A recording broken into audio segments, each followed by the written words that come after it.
Welcome to Bookpods. Today we're responding to your request to unpack a true classic, a foundational text of the modern self-help movement. We're talking about Norman Vincent Peale's incredibly influential book, The Power of Positive Thinking.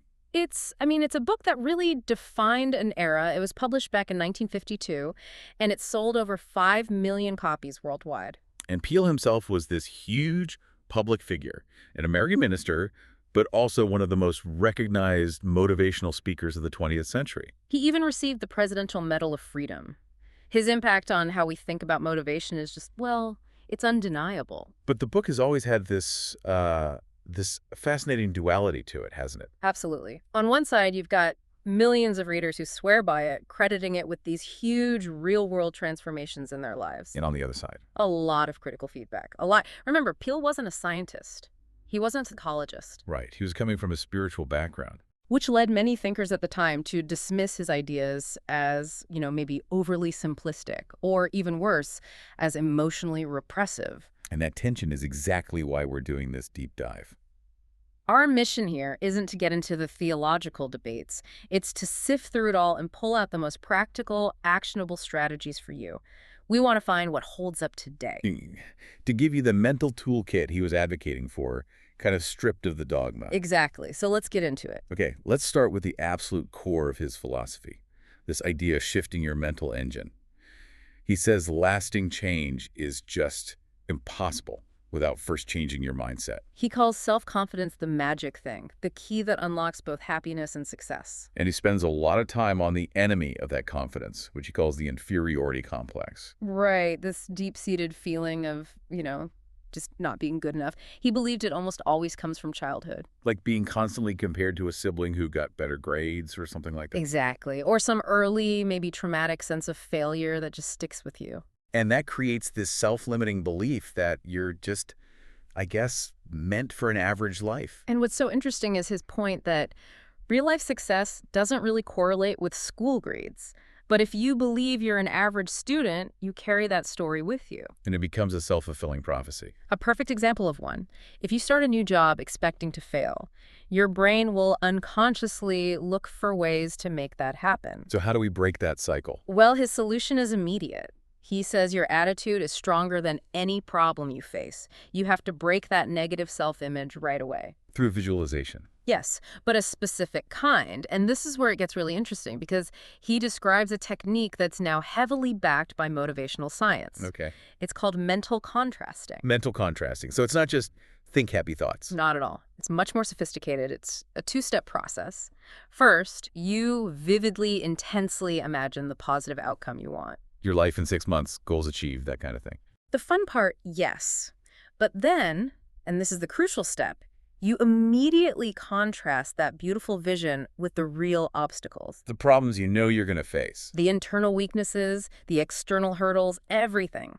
Science shows that just dreaming of the outcome can actually make you complacent. Ah, because you've already felt the good feeling. Exactly. But when you contrast it with the obstacles, your brain automatically starts building a plan. It sees the gap and starts figuring out how to bridge it.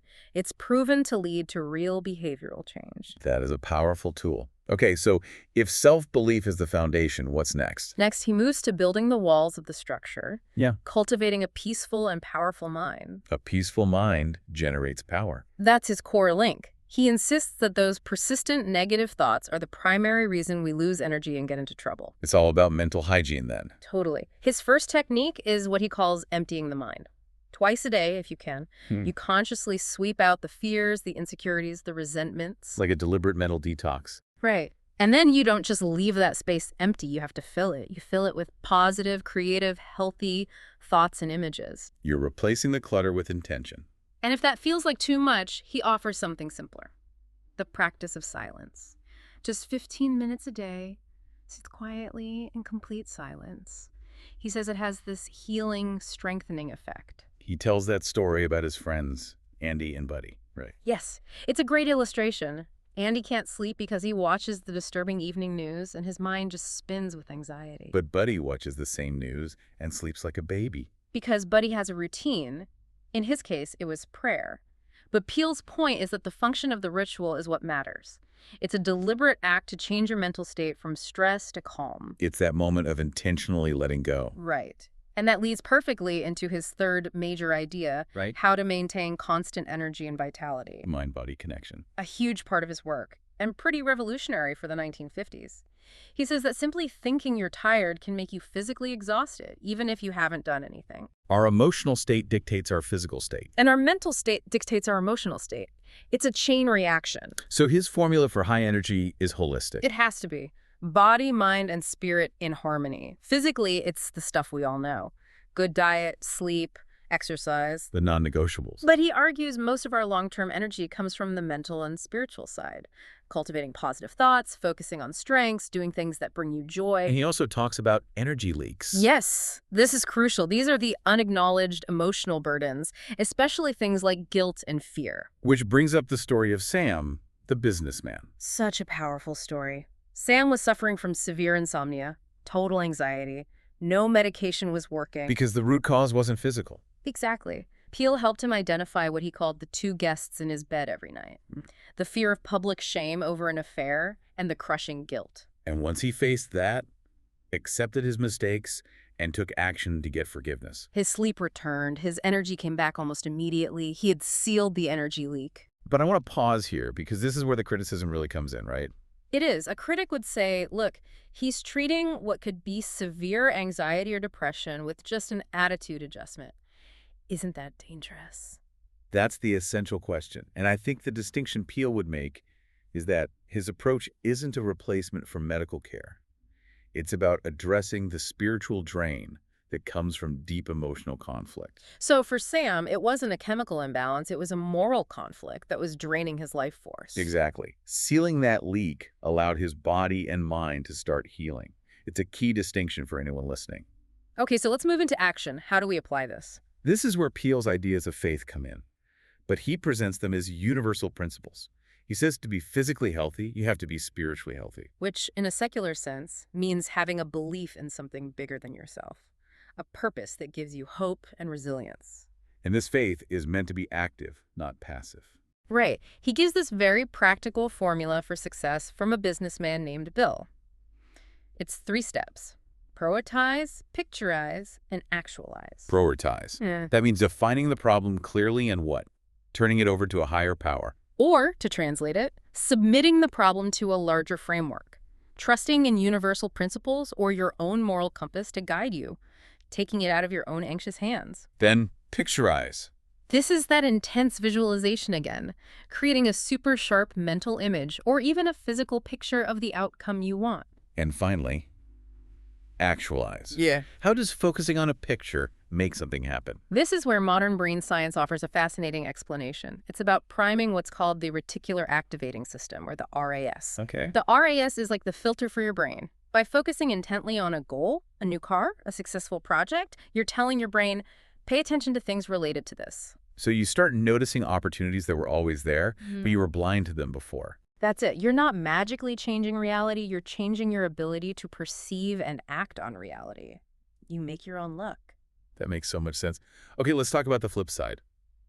Controlling the things that drain us, like worry and anger. Peele's big lesson here is that happiness is self-dependent. It's a choice. We are mostly as happy as we make up our minds to be. A choice you make every morning. Right. And while critics argue this can lead to repressing valid negative emotions, his practical advice is pretty sound.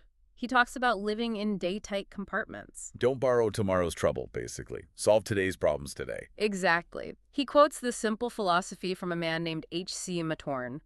Keep your heart free from hate, your mind from worry, live simply, expect little, give much. That's a beautiful contrast to what he saw as the biggest energy drain of modern life. The constant rush. Fuming and fretting. He saw that this fast-paced lifestyle just burns through our mental and spiritual power. It's often driven by this secret belief that we are indispensable. That the world can't possibly go on without us. Which leads to maybe the most memorable story in the whole book. The cemetery prescription. Yes. For the hyperactive, short-tempered businessman who was working himself into an early grave because he thought his company would collapse without him. And his doctor gives him this wild prescription. A 2-hour walk every day and a weekly visit Yeah. to a cemetery. The purpose was to make him reflect, to look at the graves of all these people who also, once upon a time, thought the world depended on them. And to realize the world kept spinning just fine without them. It's a bitter pill, realizing you're not the center of the universe. But for him, it was life-changing. He learned to slow down, to relax. And his business actually started doing better. Ironically, yes, because he stopped micromanaging from a place of constant panic. It's such a powerful lesson in perspective. So when you boil it all down, what's the final toolkit Peale is offering us? It's really clear. First, believe in yourself, using tools like mental contrasting. Second, cultivate a peaceful mind through silence and mental clearing. Third, maintain that holistic energy, body, mind, and spirit. And fourth, manage your anger and worry by slowing down and letting go of the idea that you're indispensable. It all comes down to the power of your attitude. Your reality is shaped by the thoughts you choose to have about your experiences. That car that almost hits you, is it a terrifying bad omen that ruins your day? Or is it a miracle? Yeah. A wonderful gift that you're still here, making you grateful for every single second. It's always your choice. Peale had this fantastic line, "A clean engine always delivers power." He was equating a mind that's free of all that negative, self-limiting gunk to one that delivers real personal power. So here's the question we want to leave you with based on everything we've talked about today. What is that one persistent negative thought, that one piece of emotional gunk, maybe it's a worry, a guilt, a feeling of inadequacy, that you could flush out of your mental engine this week? Just consider that one spot you need to clean and what kind of immediate increase in personal power might follow if you do.